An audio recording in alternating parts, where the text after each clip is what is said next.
The Eternal Argument is a book that was written by my mother. You see, she taught 8th grade language arts for 34 years, and one of the things that she loved to teach every year was a lecture. It was called The History of the World in One Day. The purpose of the lecture was to help explain to her students why it was important for them to read the classics, why they needed to read these books written by old dead guys. Well, she lectured on it for years and years and years, but toward the end of her life, she was actually able to write it all down. This is what it looks like. You have the printed version of The Eternal Argument, as well as an audiobook that she recorded.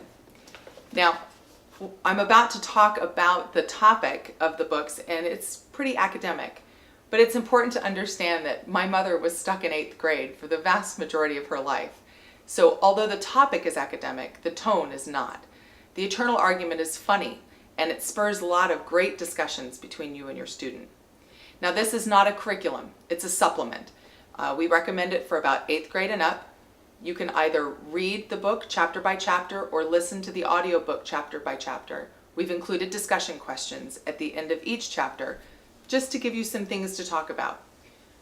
The Eternal Argument provides a launching point for discussion. So rather than just talking about whether you liked the book or not, with the understanding of the framework that's explained here, both you and your student have a big picture, a way of inserting that book into the grand conversation and talking about why it's still being reprinted. The book, as I said, is divided into chapters, and throughout it, different works, classical works, are used as examples. The print version is great to have because it's fully indexed in the back. So later on, if you end up reading one of those books, or if there was something about a particular era in history that you'd like to go back over, the print book is great since you can use the index to go back and find where in the book that was talked about. The audiobook is great because it's very conversational and it's nice for the whole family to sit and listen to. You can even listen to it in the car. There are diagrams that my mother used, a pendulum swing, for instance, to sort of illustrate what the argument is and how it developed over history. Those are included in both the print and the audiobook. If you go to the sample page on our website, you'll see samples of the Eternal Argument from the first couple of chapters, and you can also listen to audiobook samples so you can get an idea of what it sounds like.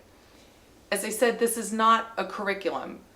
It's just a way of starting off your year. When you're ready to kick off high school literature and really start reading the Western canon, I think you'll find that the Eternal Argument, the history that it explains, the chapters on how to teach a book, the chapters on why we need to read books that were written so long ago, I think you'll find that it is a really great jumping off point for discussion and a launching pad for really meaningful understanding of why these books are so important.